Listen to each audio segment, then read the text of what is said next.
در ادامه سفر کاری در ناحیه واسع اساسگزار صلح و وحدت ملی پیشوای ملت پرزیدنت جمهوری تاجیکستان محترم امامعلی رحمان در کوچه اسماعیلی سامانی شهرک هولبوک بینای مرکز جوانان را که با طرح معاصر ساخته شده است به استفاده دادند. مرکز جوانان از زمره انشاءات جشنی بخشیده به 35 سالگی استقلال دولتی جمهوری تاجیکستان به شمار رفته در زمینه سیاست دولتی در سمت دستگیری جوانان با مبلغ‌زایی حکومت جمهوری تاجیکستان ساخته شده است.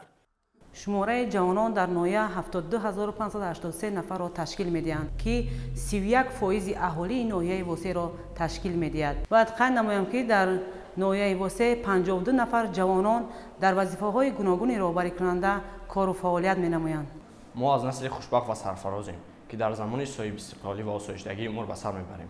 اساسگزار صلح و وحدت ملی پیشوای ملت پرزیدنت جمهوری تاجیکستان محترم امامعلی رحمان در سیاست پیشگرفته خود جوانان را در مد اول گذاشته است که از این باوری پیشوای ملت ما جوانان ناحیه واسع به نهایت منت داریم.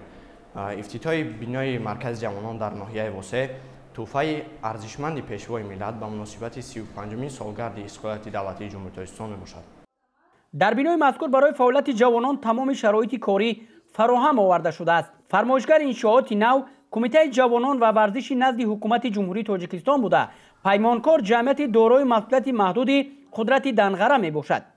این شرایط سازگار ما جوانان را بار دیگر هشدار می نماید که بیشتر خوانیم و از تکنیک و تکنولوژی زمانه برخوردار گردیده در برابر زبان مادری خود نه کم از 2 زبان خارجی را از خود نماییم. در برابر آموزش زبانها و از خود کردن کسب و هنر این مرکز برای ما جوانان خانه دوم به حساب می رود، زیرا همه روزه در اینجا جوانان زیاد به هم آمده دانش و ملکه خود را تکمیل می بخشند.